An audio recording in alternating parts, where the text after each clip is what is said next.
Это встреча главы региона с профессорами и преподавателями Ингушского госуниверситета первая за 2 года, как республику возглавил Махмуд Али Калиматов. Отсюда и разнообразие тем и вопросов, которые нужно обсудить. Глава региона поделился собравшимися основными задачами, которые стояли и стоят перед властями. Что-то уже успели сделать, однако многое еще впереди. Университет – это стабильное высшее учебное заведение, стабильный состав. Здесь случайных людей нет, потому что научные работники, кандидаты, профессора, доктора наук. И весь срез общества, большинство, скажем, у вас. И вы видите те плюсы, минусы, воспитание, знаниях, уровне знания. Безработица, возрождение сельского хозяйства, туризм, экология – это лишь часть тем, на которые акцентировал внимание глава региона. В числе важных и вопрос выплаты госдолга. Из 11 миллиардов рублей более половины уже выплачено. Мы уйдем, я надеюсь, на следующий год уйдем от меры бюджетного принуждения. И зарплата зависит от этого. Пока эта мера принуждения есть, мы не можем повысить зарплату. Поэтому у нас маленькая зарплата. Запрещено. И мы будем повышать зарплату специалистам, которые у нас работают.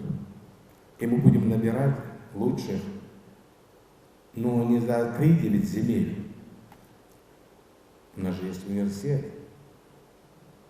Я хотел бы, чтобы мы своих специалистов интегрировали, чтобы они готовились к реальной жизни, которая у нас есть.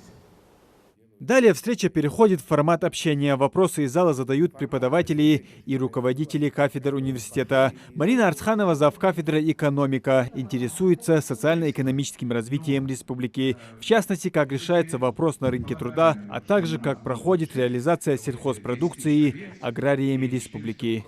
Мне кажется, было бы рационально, если бы на официальном сайте муниципального образования вывешивалась информация о вводимых стройобъектах. Именно вакансии. Конечно, мы в курсе, что в июне 2021 года в третьем чтении в Госдуме было подписано соглашение, было подписано о создании единой цифровой платформы занятости, которая с 1 июля должна функционировать. Но мы это знаем, потому что мы занимаемся наукой. Население это не знает. Мне бы хотелось озвучить. В советский период, вы знаете, были так называемые торгово-закупочные базы. С распадом СССР это все ушло в небытие. Но они все-таки себя оправдывали. У нас Ингушетия это аграрно ориентированный регион. И, к сожалению, вот эти кредиты, которые выдавались Россельхозбанком, они уходили везде, кроме закупки скота, обработки земель. Ранее, былые времена, по крайней мере, это было. Почему? Потому что, когда я несколько раз обратилась, а почему вы не купите скот, куда? Они мне говорят, куда мы будем девать это молоко? У нас это не берут. Вот если бы, у нас же есть молочно-перерабатывающий завод, если бы на уровне правительства этот вопрос рассмотреть, провести мониторинг, рассмотреть вопрос создания торгово-закупочных баз, я думаю, во-первых, это самозанятость населения поднялась бы, люди, по крайней мере, имели бы какие-нибудь доходы. Во-вторых, мы бы, в принципе, развивали бы этот вид промышленности. И четвертый вопрос, который мне хотелось бы обозначить, рассматривалась вот эта актуализация биостратегии социально-экономического развития. Мне кажется, вот и Фатима Юсуповна меня поддерживает, университет действительно готов принять участие в разработке этой стратегии. Все, что вы говорите, правильно и правда. Я вам скажу, что вот эти баннеры, которые, я вам секрет открою, вот баннеры видели, которые сейчас «Единая Россия», да?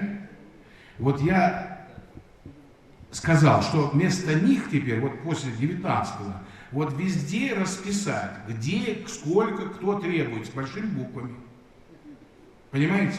Но я вам скажу другое. Вы вот на этот молочный поезжаете, неделю не работает доярка.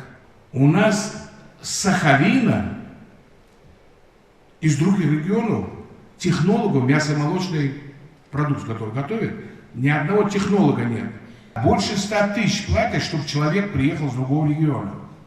Вот я почему и сказал, изучите рынок. Вы готовите специалистов. Вот они нужны. Экономисты? Да, нужны. Но я вас прошу, каждый преподаватель, который считает, чтобы прийти и вот как раз представить правительство, когда рассматривает вопрос, можно конкретно по экономическим развитию республики, вот всех специалистов вам соберет, и вы большую пользу принесете. И подискутируйте с ними, или наоборот, на кафедру пригласите, скажите, вот специалисты, вот какие у вас есть, пусть они придут сюда. Смотри, Азяха, сдаться. У каждого представителя той или иной кафедры вопросы из своей сферы, так сказать, что накипело. Биолога Мария Дакиеву интересуют вопросы окружающей среды, как сохранение экосистемы Джарахского района, обмеление горных рек и строительство ботанического сада республики. И в этом году мы столкнулись с проблемой грубого нарушения, скажем так, экологических систем. Связано это с тем, что закупают интродуцированных животных, яков. Уникальная экологическая система «Столовая гора», к сожалению, она их опустынивание приводит к присутствию этих яков. Животные приспособлены к высокогорьям и по научным исследованиям на 100 гектаров возможно только 8 голов. В противном случае, учитывая еще то, что у нас большая часть территории, ориентированная в Грузию, она изъята из хозяйственной деятельности, и воздействие крупного мелкого рогатого скота местного населения и еще плюс яки, они приводят буквально к нарушению этих экологических систем. Я бы хотела, чтобы обратили на это внимание. Второй вопрос. 3 года назад сказали, что в генплан внесли изменения, 5 гектаров земли отвели под создание ботанического сада, но, к сожалению, юридическая передача, она до сих пор остается, вопрос остается открытым. Я могу сказать вам, что землей у нас мы судим сейчас, выбиваем вам, и у вас будет ботанический сад. Это я обещаю. И я настолько за это, да, и это будет рядом, и мы стараемся, будем это делать. В части экологии и тому подобное, мы в целом разбираемся со Столовой горой, у нас там много чего есть.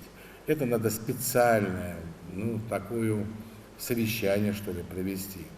Поэтому, да, и с привлечением специалистов в этой области, и обсудить, и принять какие-то рекомендации или какую-то дорожную карту, как говорят, да, какую-то надо что-то сделать такое. Если брать вопрос, вы говорите,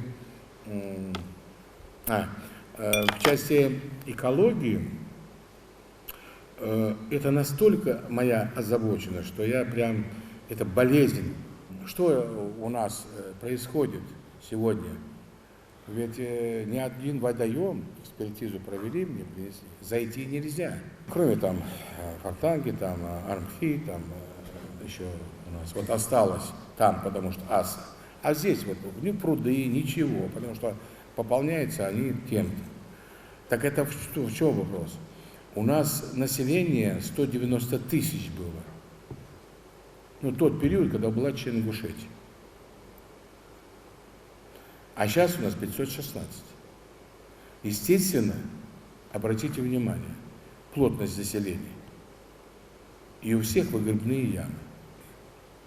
Да? Но вы же знаете точно, что никаких очистных никто даже не старается делать. И все это, а никто не понимает, что там реки, грунтовые воды, вы, наверное, как специалист знаете, да? Так вот, буквально сейчас, октябрь, наверное, мы подписываем соглашение. У нас будет производство, ставим мы, очистных сооружений. Локальных, больших, маленьких. Целое производство. Деваться некуда. Вот. Оно будет для личного дома. Каждый может себе купить. Стоимость будет где-то за 100 тысяч. То есть ты купил, там система такая, в 6 лет раз очищаешь 3-й там сектор. И все. И это производство мы ставим. Если мы этого не сделаем, бесполезно. Бесполезно. У нас нет таких заводов, фабрик, чтобы вред принесли, как приносит у нас мы сами, жители, частный сектор. Онкологический центр, когда я приехал туда, узнал, что онкоцентр, представляете, какие там процедуры проходят медицинские? А очистных нет, напрямую идет. Или тубдиспансер 10 лет, а очистных не было. Вот в чем вопрос.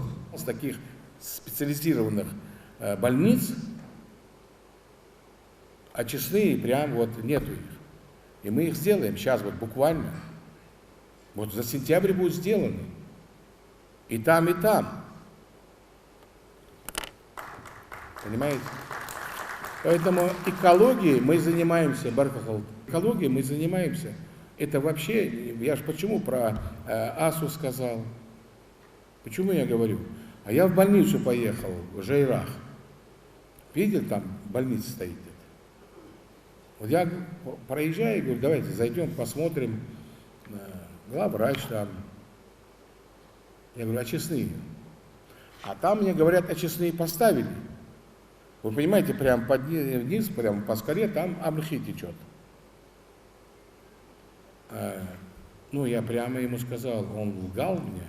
Я пришел, я говорю, откройте вот это очистные. Ну, там как вагончик, ну, железный такой, очистные должны быть там, перерабатывать что-то. Открыли, а он пустой. Он пустой. Это в реку все? Я говорю, все-таки куда? Он говорит, да мы вот выгребную сделали. Я говорю, где она? А вон туда. Вот мы машиной вывозим. Опять мне лгут. Я дальше пошел, он думает, не пойду. Я пошел. А там просто прямо над скалой поставили кольца, и все это идет в Армхи. Незамедлительно было принято решение, и мы там поставили очистные. Незамедлительно. Ну, там же есть глава села, глава района.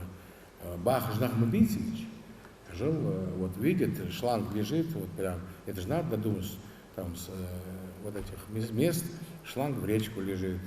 Развитие французского языка, увеличение бюджетных мест на кафедре финансов, обучение узких специалистов – это не весь список вопросов и предложений, которые прозвучали на встрече. Даже 2 часов не хватило, чтобы выслушать всех, однако это можно будет сделать в следующий раз. Махмуд Али Калиматов обещал, что подобные встречи будут проводиться намного чаще.